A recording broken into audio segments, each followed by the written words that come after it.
Jatango moya tuse ye wabera wenjaulo Jatango moya tuse ye wabera wenjaulo moya tuse. Yes, hallelujah, hallelujah. Sanso balaba ku mumbejja wa Yesu, lift up your faith altar.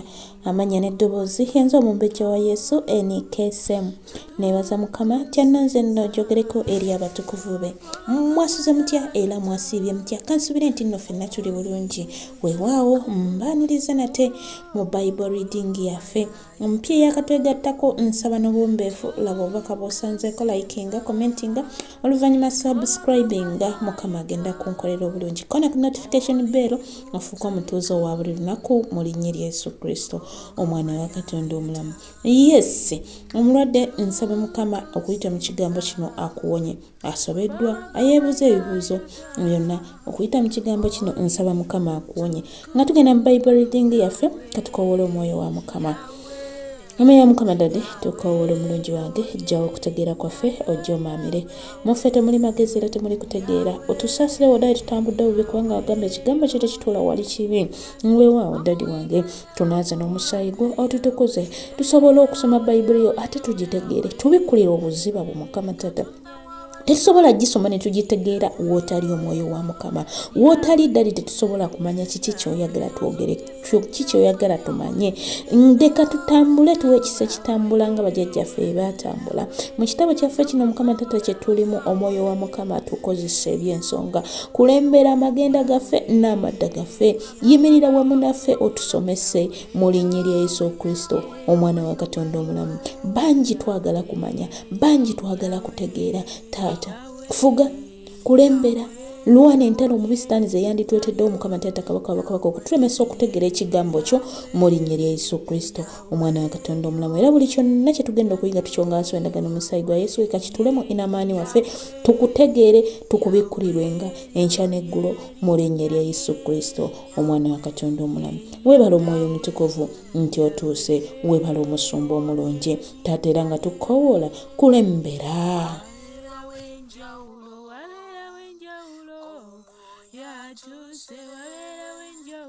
Essula ya 27. Awo Dawudi n'ayogera mu mwoyo gwe nti luliba lunaku lumu ne nzikirira olw'omukono gwa Sawulo. Tewali kisinga bulungi gye ndi okudduka ne ntuuka mu nsi ey'Abafirisuuti. Kale Sawulo alijjayo omwoyo gye ndi okunnoonya nate mu nsalo zonna eza Isirayiri bwe ndiwona bwe ntyo mu mukono gwe. Dawudi n'agolokoka n'agenda ye n'abasajja 600 abaali naye ne basenga Akisi mutabani wa Mawoki kabaka w'e Gaasi. Dawudi n'atuula ne Akisi e Gaasi ye n'abasajja be buli muntu n'ab'omu nnyumba. Dawudi ne bakazi be bombi Akinowamu Omuyezuleeri ne Abigayiri Omukalumeeri mukazi wa Nabali ne babuulira Sawulo nga Dawudi yaddukira e Gaasi n'atamunoonya nate. Awo Dawudi n'agamba Akisi nti obanga nno ŋŋanze mu maaso go bampe ekifo mu mbuga emu mu byalo ntuule eyo, kubanga kiki ekinaaba kituuze omuddu wo mu kibuga kyennyini awamu naawe. Awo Akisi n'amuwa Zikulaagi ku lunaku olwo. Zikulaagi tekivudde kibeera eky'abakabaka ba Yuda na buli kati. Awo omuwendo gw'ennaku Dawudi ze yamala mu nsi ey'Abafirisuuti gwali mwaka mulamba ko emyezi 4.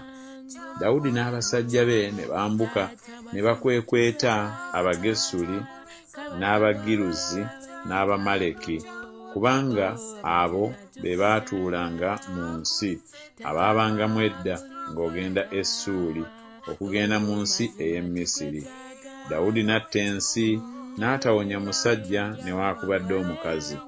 N'anyaga endiga n'ente n'endogoyi n'eŋŋamira n'ebyambalo n'akomawo n'ajja eri Akisi.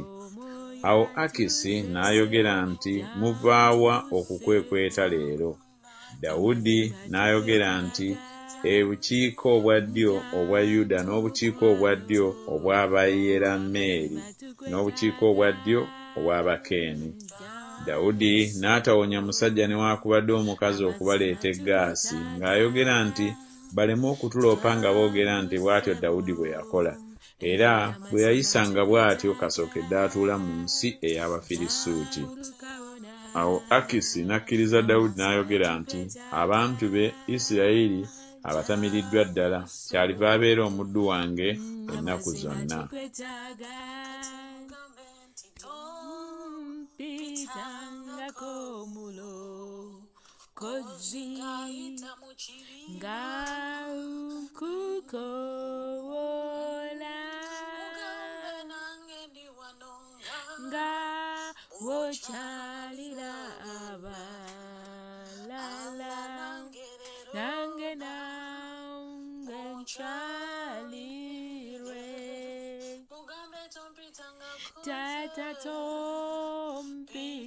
Essula ya 28. Awo olwatuuka mu nnaku ezo Abafirisuuti ne bakuŋŋaanyiza eggye lyabwe entalo okulwana ne Isirayiri.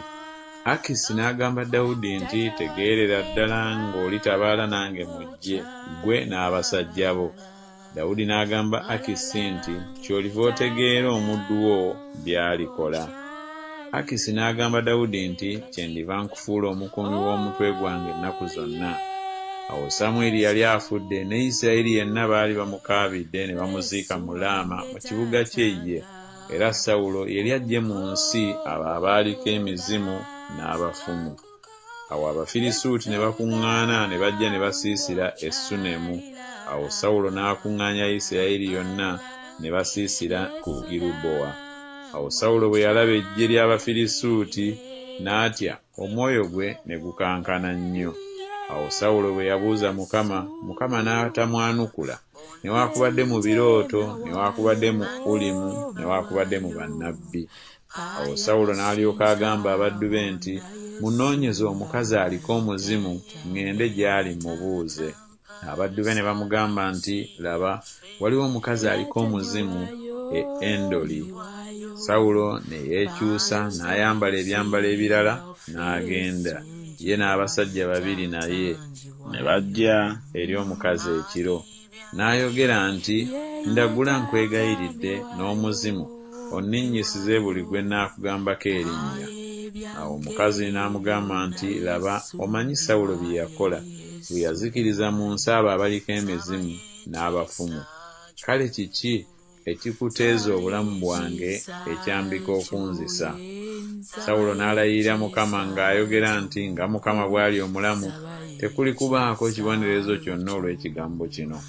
Awo omukazi n'ayogera nti, ani gwe mba nkulinnyisiza? N'ayogera nti, ninnyisiza Samwiri. Awo omukazi bwe yalaba Samwiri n'akaaba n'eddoboozi ddene. Omukazi n'agamba Sawulo nti, onnimbidde ki?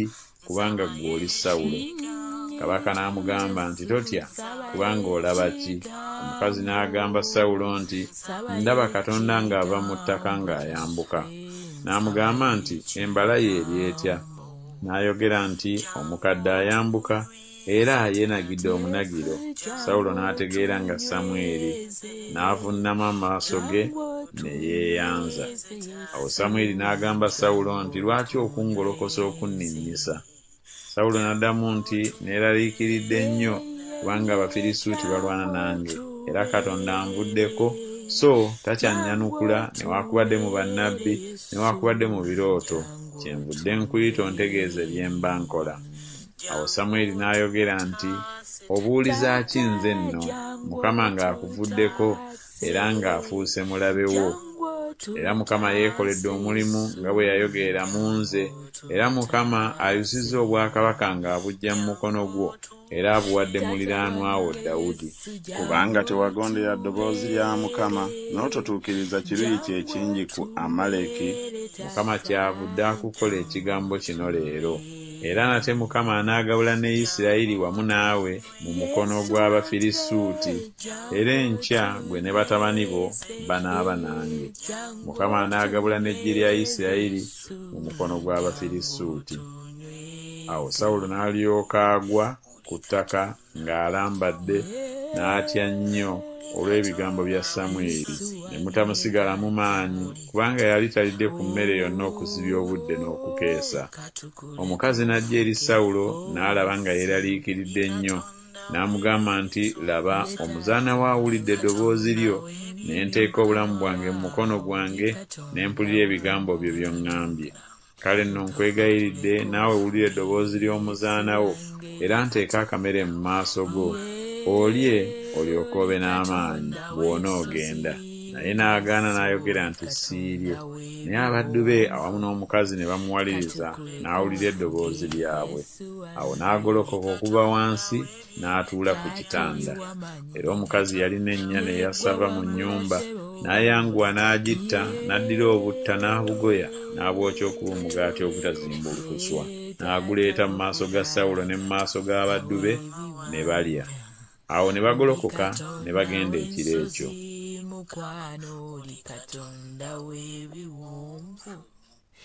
Kankuleko ofuge tata wange nkuyita, ofuge sebo, katukuleko ofuge, katukuleko ofuge,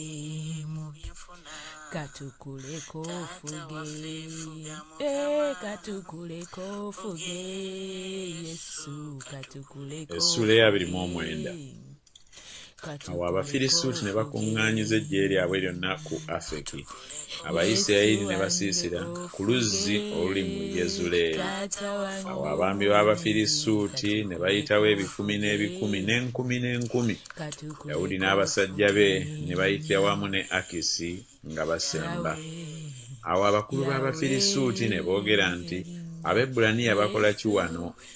Akisi n'agamba abakulu b'Abafirisuuti nti, ono si Dawudi omuddu wa Sawulo kabaka wa Isirayiri eyakamala nange ennaku zino oba emyaka gino, so sirabanga kabi ku ye kasookedde asenga okutuusa leero. Naye abakulu b'Abafirisuuti ne bamusunguwalira.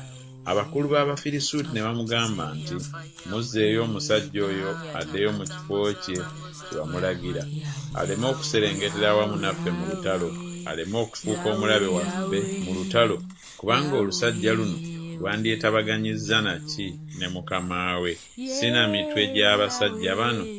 Ono si ye Dawudi bwe bayimbiraganako nga bazina, nga boogera nti Sawulo asse enkumi ze ne Dawudi obukumi bwe.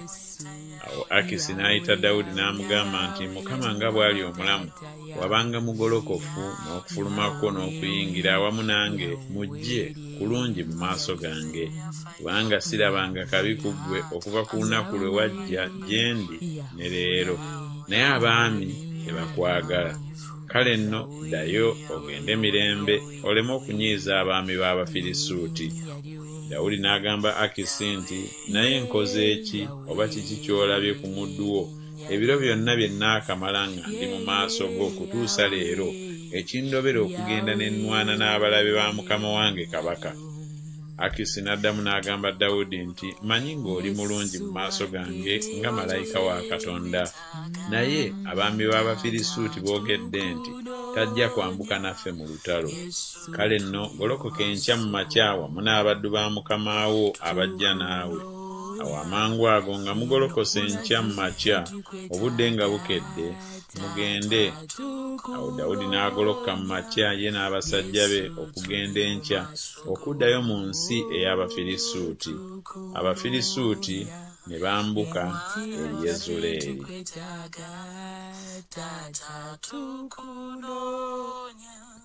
Yesu tuli mu maaso go, tata wange tukuyita, tukwetaaga tata tukunonya. Essula ya 3.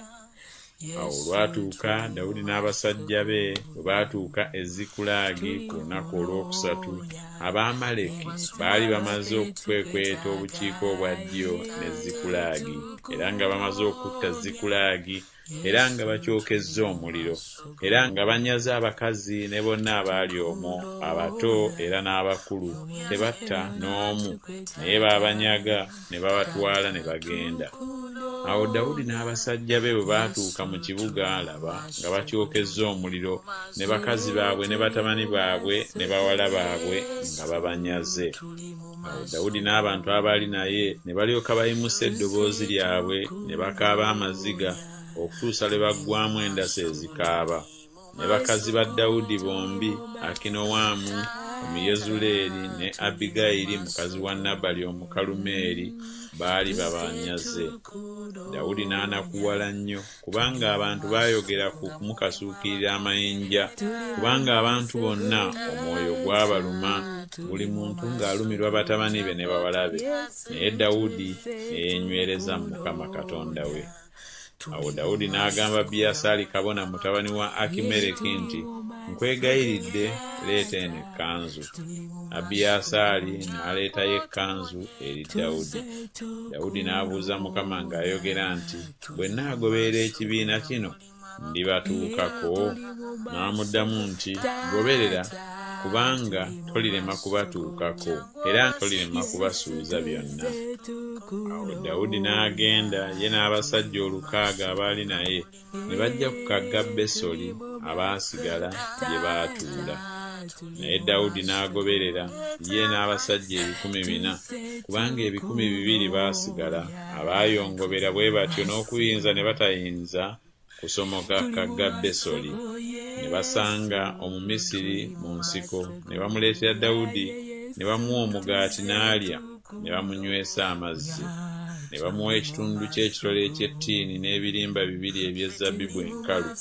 Awo bwe yali omwoyo gwe ne gukomawo, kubanga yali ng'amaze ennaku 3 emisana n'ekiro nga talya mugaati so nga tanywa n'amazzi. Awo Dawudi n'amugamba nti, ggwe oli musajja waani era ova wa? N'ayogera nti, nze ndi mulenzi w'e Misiri, omuddu w'Omwamaleki. Mukama wange yansuula, kubanga ennaku ziri 3 kasookedde ndwala. Twakwekweta obukiiko obwa ddyo obw'Abakeresi n'ensi ya Yuda n'obukiiko obwa ddyo obwa Kalebu, ne twokya Zikulagi omuliro. Dawudi n'amugamba nti, ononserengesa eri ekibiina kino? N'ayogera nti, ndayirira Katonda nga tolinzita so tolimpaayo mu mikono gya mukama wange, nange n'akuserengesa eri ekibiina kino. Awo bwe yamuserengesa, laba nga beesudde-sudde ku ttaka lyonna, nga balya nga banywa nga bafumba embaga olw'omunyago omunene gwe bajja mu nsi ey'Abafirisuuti ne mu nsi ya Yuda. Awo Dawudi n'abatta okutanula ekiro okutuusa olw'enkya lwe lwawungeera. Ne watawonako n'omu wabula abalenzi 400 abeebagala eŋŋamira ne badduka. Dawudi n'asuuza byonna Abamaleki bye baali banyaze. Dawudi n'awonya bakazi be bombi, ne batabulwa kintu oba kitono oba kinene, newaakubadde abaana ab'obulenzi newaakubadde ab'obuwala, newaakubadde omunyago, newaakubadde ekintu kyonna kye baali beenyagidde. Dawudi n'akomyawo byonna. Dawudi n'atwala endiga n'ente zonna ze baagoba okukulembera ensolo ezo endala, n'ayogera nti guno gwe munyago gwa Dawudi. Dawudi n'ajja eri abasajja 200 abaayongobera bwe batyo n'okuyinza ne batayinza kugoberera Dawudi, era be baatuuza ku kagga Besoli, ne bafuluma okusisinkana ne Dawudi n'okusisinkana n'abantu abaali naye. Awo Dawudi bwe yasemberera abantu n'abalamusa, awo abantu bonna ababi n'abantu ba Beriyaali kwabo abaagenda ne Dawudi ne baddamu ne boogera nti, kubanga tebaagenda naffe, tetujja kubawa ku munyago gwe tubasuuzizza, wabula buli muntu mukazi we n'abaana be babatwale bagende. Awo Dawudi n'ayogera nti, baganda bange, si bwe mugenda okukola ebyo Mukama by'atuwadde. Atuwonyezza n'agabula mu mukono gwaffe ekibiina ekyatutabaala, era ani anaabawulira mu kigambo ekyo? Kuba omugabo gw'oyo aserengeta mu lutalo nga bwe guli, bwe gutyo bwe gunaabeera omugabo gw'oyo asigala ku bintu. Banaagabana okwenkanankana. Awo olwatuuka okuva ku lunaku olwo n'alifuula etteeka n'empisa eri Isirayiri ne leero. Awo Dawudi bwe yatuuka e Zikulagi n'aweereza abakadde ba Yuda mikwano gye munyago ng'ayogera nti, laba ekirabo kyammwe eky'oku munyago gw'abalabe ba Mukama, abo abaali mu Beseri n'abo abaali mu Lamosi eky'obukiiko obwa ddyo, n'abo abaali mu Yattiri, n'abo abaali mu Aloweeri, n'abo abaali mu Sifumoosi, n'abo abaali mu Esutemoa. n'abo abaali mu Lakali, n'abo abaali mu bibuga eby'Abayerameeri, n'abo abaali mu bibuga eby'Abakeeni, n'abo abaali mu Koluma, n'abo abaali mu Kolasaani, n'abo abaali mu Asaki, n'abo abaali mu Kebbulooni, n'ebifo byonna Dawudi yennyini n'abasajja be gye baamanyiriranga okubeera.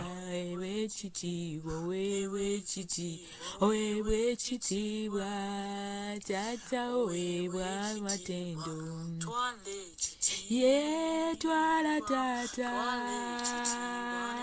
Yesu twale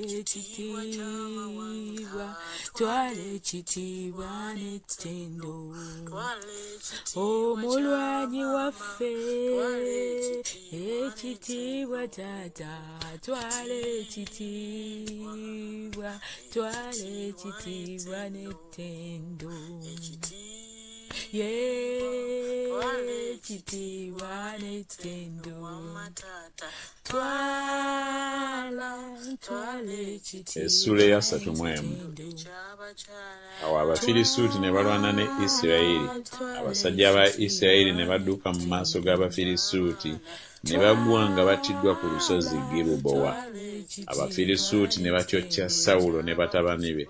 Abafirisuuti ne batta Yonasaani ne Abinadaabu ne Malukisuwa batabani ba Sawulo. Olutalo ne lumuba bubi Sawulo. Abalasi ne bamutuukako ne yeeraliikirira nnyo olw'abalasi. Awo Sawulo n'agamba oyo yatwalanga ebyokulwanyisa bye nti, "Sowola ekitala kyo onfumite ddala nakyo, abatali bakomola abo baleme okujja ne banfumita ne banswaza." Naye yatwalanga ebyokulwanyisa bye n'agaana, kubanga yatya nnyo. Sawulo kyeyava addira ekitala kye n'akigwako. Awo eyatwalanga ebyokulwanyisa bye bwe yalaba Sawulo ng'afudde, era naye n'agwa ku kitala kye n'afiira wamu naye. Sawulo n'afa bw'atyo ne batabani be bonsatule, n'oyo eyatwalanga ebyokulwanyisa bye n'abasajja be bonna ku lunaku olwo wamu. Awo abasajja ba Isirayiri abaali emitala w'ekiwonvu n'abo abaali emitala wa Yoludaani bwe baalaba abasajja ba Isirayiri nga badduse ne Sawulo ne batabani be nga bafudde, awo ne baleka ebibuga ne badduka. Abafirisuuti ne bajja ne babibeeramu. Awo olwatuuka enkya Abafirisuuti bwe bajja okunyaga abafu ne basanga Sawulo ne batabani be bonsatule nga bagudde ku lusozi Girubowa. Ne bamusalako omutwe ne bamuggyako ebyokulwanyisa bye. Ne batuma mu nsi ey'Abafirisuuti enjuuyi zonna okubuulira ebigambo ebyo mu masabo omwali ebifaananyi byabwe ne mu bantu. Ne bateeka ebyokulwanyisa bye mu nnyumba y'aba Asutoloosi, ne basiba omulambo gwe ku bbugwe ow'e Besusani. Awo ab'e Yabesugireyaadi bwe baamuwulirako ekyo Abafirisuuti kye baakola Sawulo, awo abazira bonna ne bagolokoka ne batambula ne bakeesa obudde, ne baggya omulambo gwa Sawulo n'emirambo gy'abatabani be ku bbugwe w'e Besusani, ne bajja e Yabesi ne bagyokera eyo. Ne baddira amagumba gaabwe ne bagaziika wansi w'omumyuliru e Yabesi ne basiibira ennaku 7.